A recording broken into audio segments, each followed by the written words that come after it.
Assalamualaikum warahmatullahi wabarakatuh.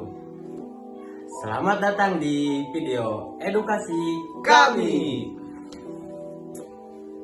Halo teman-teman, di sini kami akan menjelaskan Mengenai penyakit GERD.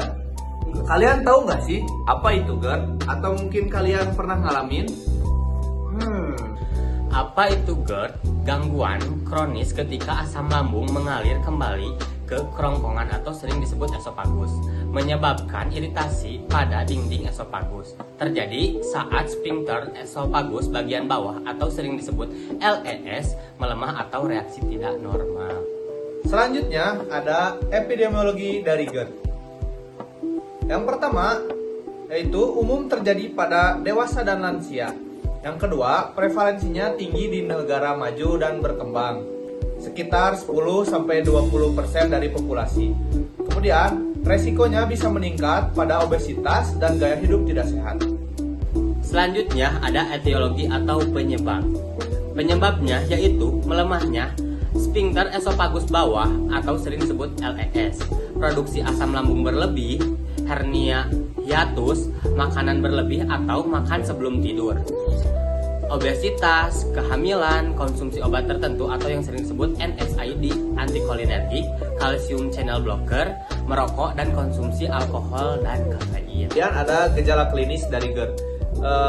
GERD itu mempunyai gejala khas. Yang pertama itu ada heartburn atau rasa terbakar di dada.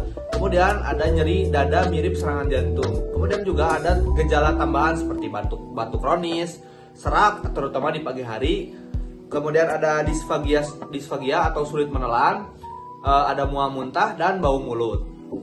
Selanjutnya ada diagnosis. Yang pertama ada anamnesis dan pemeriksaan fisik. Yang kedua uji percobaan PPI atau sering disebut dengan respon terhadap obat. Yang ketiga ada pemeriksaan penunjang. Yang pertama endoskopi gastrointestinal atas seperti esofagitis, erosi atau Barrett's. Ada juga pH monitoring 24 jam seperti mengukur reflux asam. Dan manometri esofagus seperti menilai motilitas dan fungsi LES.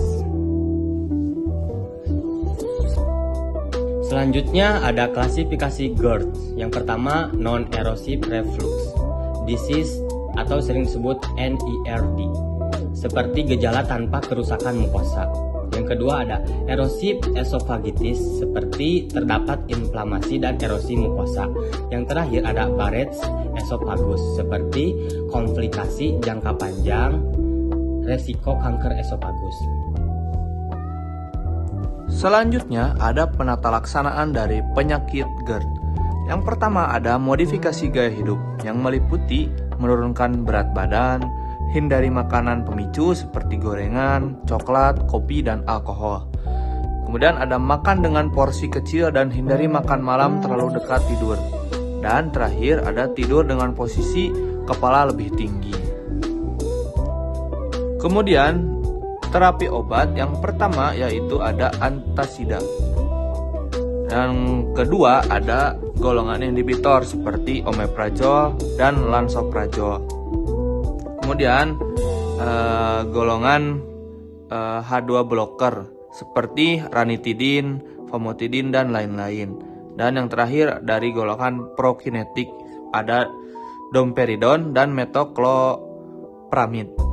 Selanjutnya yaitu ada komplikasi dari penyakit GERD. Yang pertama yaitu adalah esofagitis erosif, kemudian ada struktur esofagus atau penyempitan, kemudian ada perdarahan di gastrointestinal, dan penurunan kualitas hidup seperti gangguan tidur dan aktivitas.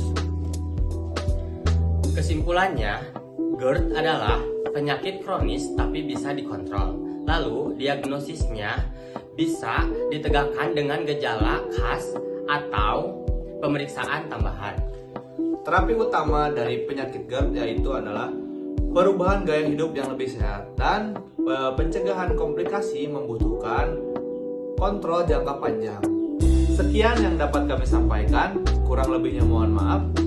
Wassalamualaikum warahmatullahi wabarakatuh.